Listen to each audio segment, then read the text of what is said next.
भारत के दोस्त और यूएई के राष्ट्रपति शेख मोहम्मद बिन जायद अल नहायन अचानक भारत दौरे पर पहुंचे हैं। भारत दौरे पर पहुंचे अल नहायन को रिसीव करने के लिए एयरपोर्ट पर कोई और नहीं बल्कि खुद भारत के प्रधानमंत्री नरेंद्र मोदी तमाम प्रोटोकॉल को तोड़ते हुए पहुंचे। दोस्तों, यूएई के जो प्रेसिडेंट हैं वो इंडिया जा रहे हैं और वहां पे वो एक लंबी चौड़ी स्ट्रेटेजिक इकोनॉमिक बायलैटरल पार्टनरशिप को देख रहे हैं। बड़ी सिग्निफिकेंट चीज है। इधर मोदी जी और दोनों की मुलाकात हुई है और कहा यह जा रहा है कि जी 2 घंटे के लिए यूएई के जो प्रेसिडेंट है उन्होंने भारत का विजिट किया और बात सारी कहाँ गई है, बात सारी ये की गई है कि जी गजा पीस टॉक जो है उसके बारे में बात करने के लिए उन्होंने जो है वो भारत का विजिट किया है। मोहम्मद बिन जायद की अनकरीब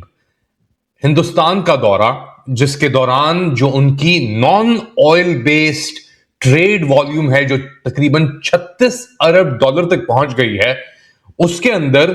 और इजाफे की तवक्को की जा रही है और मुआहदे साइन किए जा रहे हैं। ये तवक्को है कि और मुआहदे साइन किए जाएंगे। तो ये एक तरह से क्या यूएई भारत के अंदर कोई डिफेंस प्लांट्स लगा रहा है, कोई टेक्नोलॉजिकल ट्रांसफर करने वाला है और भारत में को प्रोडक्शन और को डेवलपमेंट और डिफेंस सिस्टम्स उसकी भी बातचीत हो सकती है। तो बहुत सारे इवेंट बट कहीं ना कहीं आप ये देख लीजिए मिडिल ईस्ट के अंदर सिचुएशन अनस्टेबल होती जा रही है। तस्वीरें आपके सामने हैं जहां आपको यूएई के राष्ट्रपति शेख मोहम्मद बिन जायद अल नहायन विमान से उतरते हुए दिखाई देते हैं और उनका किस तरह से PM Narendra Modi red carpet welcome कर रहे हैं ये भी आप तस्वीरों में देख सकते हैं। जब अल नहायन सीढ़ियों पर ही थे तभी उन्होंने पीएम नरेंद्र मोदी को देखते ही अपनी बाहें फैला दी।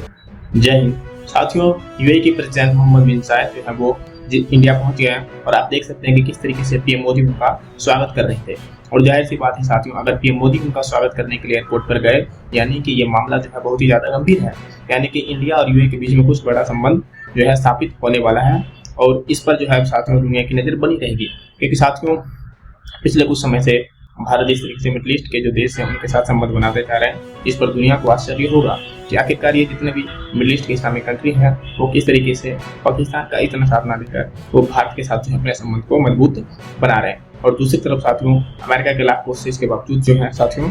भारत जो है अपना संबंध दूसरे देश के साथ अच्छी खासी तरीके से स्थापित करते जा रहे हैं और जो काम अमेरिका करने के लिए भारत के बोल रहा है वो काम भारत भी नहीं कर रहा है। इसलिए साथियों इंडिया और यूएई के बीच जो मिलन है इस पर उसकी भी नजर बनी रहेगी। उसकी वजह यह है कि शेख मोहम्मद बिन जायद अल नहयान जो है वो पिछले महीने इस्लामाबाद भी थे और ये एक ऑफिशियल विजिट जब 19 जनवरी को जाएंगे वहाँ पे, जब से उन्होंने प्रेसिडेंट ऑफ यूएई का हलफ उठाया है, ये उनका 5वां विजिट है इंडिया का पिछले 10 सालों में, यानी कि 10 सालों में 5 दफा वो आए हैं। और जो ये दैट इज सो सिग्निफिकेंट। अच्छा, उनके जो रिसेंटली क्राउन प्रिंस हैं मोहम्मद बिन जायद अल नहयान जो हैं और crown Prince of Abu Dhabi हैं, वो भी सितंबर 2024 में आए थे। और हिज हाइनेस जो शेख हमाद बिन मोहम्मद बिन राशिद अल मखदूम है जो deputy prime minister and minister of defence हैं, द यंगेस्ट गाय, आप बड़ा अक्सर उनको सोशल मीडिया पे देखते हैं, वो भी इंडिया आए थे और उन्होंने आके वहाँ पे टॉप लीडरशिप ने उनको खासतौर पे मोदी साहब ने बुलाया था, जो मेरे लिए बड़ी इंटरेस्टिंग थी कि why is inviting such a young guy. So he was believing कि हमें इंडिया की जो पार्टनरशिप है उसको करना चाहिए, नेक्स्ट जनरेशन पे लेके जाना चाहिए, क्योंकि इंडियंस ये समझते हैं कि Pakistan for long have been so close with the UAE and with the Muslim world कि हमें नेक्स्ट जनरेशन तक पहुंचना चाहिए। अब इंडिया और यूएई कहते हैं, जो मोटी मोटी बात इंडियंस कहते हैं जी कि दोनों मुल्कों का जो एजेंडा है trade, investment, comprehensive economic partnership agreement है कि इनका सीपा उसको देखना है, लोकल करेंसी सेटलमेंट करनी है, बायलैटरल इन्वेस्टमेंट ट्रीटी देखनी है, इंडिया यूएई जो है उनकी एनर्जी पार्टनरशिप है, लॉन्ग टर्म जो एनर्जी सप्लाई अरेंजमेंट्स को देखना है। तो इस तरह की चीज़ें जो है ना वो दे आर देयर। और जो विजिट है वो जारी बात है, इट विल प्रोवाइड एक वो कह रहे हैं जी कि इंडिया यूएई की पार्टनरशिप होगी और हमारी कन्वर्जेंस बहुत है और ग्लोबल इश्यूज पे so on and so fourth, और वो बताना चाह रहे हैं कि हमारे डिफेंस में भी बहुत अच्छे ताल्लुकात हैं और पार्टनरशिप्स हैं एंड ऑल दैट। बहरहाल अच्छा, इसमें जो सबसे इम्पोर्टेंट जो स्ट्रेटेजिक एंड सिक्योरिटी कोलैबोरेशन है ना, उसमें यह है कि मिलिट्री डायलॉग होता रहे टेररिज्म एक्सट्रीमिज्म के इशू पे, I2U2, ये एक इम्पॉर्टेंट चीज है इनके लिए। उसकी के साथ साथ ये भी कहा जा रहा है कि भारत और पाकिस्तान दोनों के ही लीडर्स को, यानी कि प्राइम मिनिस्टर्स को, डोनाल्ड ट्रंप जो कि अमेरिकन प्रेसिडेंट हैं, आजकल बहुत न्यूज में रहते हैं, उन्होंने जी दोनों कंट्रीज के प्राइम मिनिस्टर्स को बुलाया है इस गजा पीस टॉक का हिस्सा बनने के लिए। ये बात भी बार बार की जा रही है और देखते हैं कि दोनों लीडर्स वहां पर डेफिनेटली जाएंगे। पाकिस्तान की तरफ से तो हाँ कर दी गई है, भारत की तरफ से क्या बात की जाती है वो भी बहुत जल्द सामने आ जाएगा।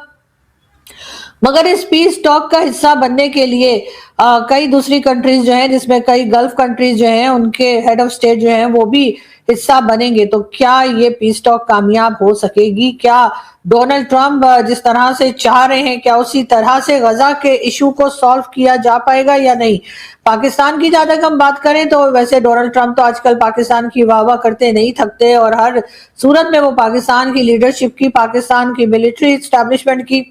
तारीफ करते दिखाई देते हैं। लेकिन खैर ये कोई नई बात नहीं है। पाकिस्तान बनने से लेकर आज तक अमेरिका ने हमेशा ही पाकिस्तान की मिलिट्री एस्टैब्लिशमेंट को ना सिर्फ ये कि उसको वाह किया है, बल्कि हर तरह से सपोर्ट भी किया है। तो हमारी तरफ से तो जी हाँ ही होगी, चाहे हमें बाद में उसके जो रिजल्ट्स हैं वो भुगतने पड़े, जो हमें अफगानिस्तान में भुगतने पड़े थे। क्योंकि कहा यही जा रहा है कि अगर वहां पर पीस टॉक में अगर कुछ कंट्रीज को वहां पर ट्रूप्स भेजे गए गजा में, तो वो जी हमास के हथियार जो हैं उनसे वो लेने के लिए भेजा जाएगा। लेकिन उसके लिए इजराइल ने पहले ही पाकिस्तान के लिए ना कर दिया और इजराइल का कहना है कि जी वो इंटरेस्टेड नहीं है कि पाकिस्तान के ट्रूप्स जो है वो इस जगह पर, यानी कि गजा में जो है वो पहुंचे और इस तरह से दोनों कंट्रीज के बीच में जो क्लैशेस चल रहे हैं उसको रुकवाने में या हमास से हथियार लेने में किसी तरह का भी रोल प्ले करें। बहरहाल देखते हैं कि पाकिस्तान इसमें क्या कर सकता है और किस तरह से आगे बढ़ता है। और बात सारी फिर वही आ जाती है कि हमारी फॉरेन पॉलिसी इंडिपेंडेंट नहीं है। ये बात हमने कई बार कही है, कई बार लोगों को बुरा भी लगा है, लेकिन सच्चाई तो यही है कि पाकिस्तान की जो फॉरेन पॉलिसी है वो हरगिज जो है वो इंडिपेंडेंट फॉरेन पॉलिसी नहीं है। और उसका मेन रीजन यही है कि पाकिस्तान की इकोनॉमी की जो हालत है, जिसके ऊपर कोई गवर्नमेंट, कोई मिलिट्री एस्टैब्लिशमेंट काम करती दिखाई नहीं देती। और साथियों इसमें हैरान करने वाली बात यह है कि जिस तरीके से भारत और यूएई एक दूसरे के साथ अभी संबंध बनाने जा रहे हैं, इसका कारण जो है पाकिस्तान को ये लग रहा है कि पाकिस्तान सऊदी के साथ अपना संबंध बेहतर बनाने की कोशिश कर रहा है और सऊदी और यूएई में टक्कर चल रहा है इस समय। इसीलिए साथियों भारत इधर यूएई के साथ है और उधर पाकिस्तान सऊदी के साथ और तुर्की के साथ मिलकर अपना कुछ गठजोड़ बना रहा है, जो कि उन्हें लगता है कि इससे वो भारत का सामना ठीक तरीके से कर पाएंगे ट्रेड के मामले में।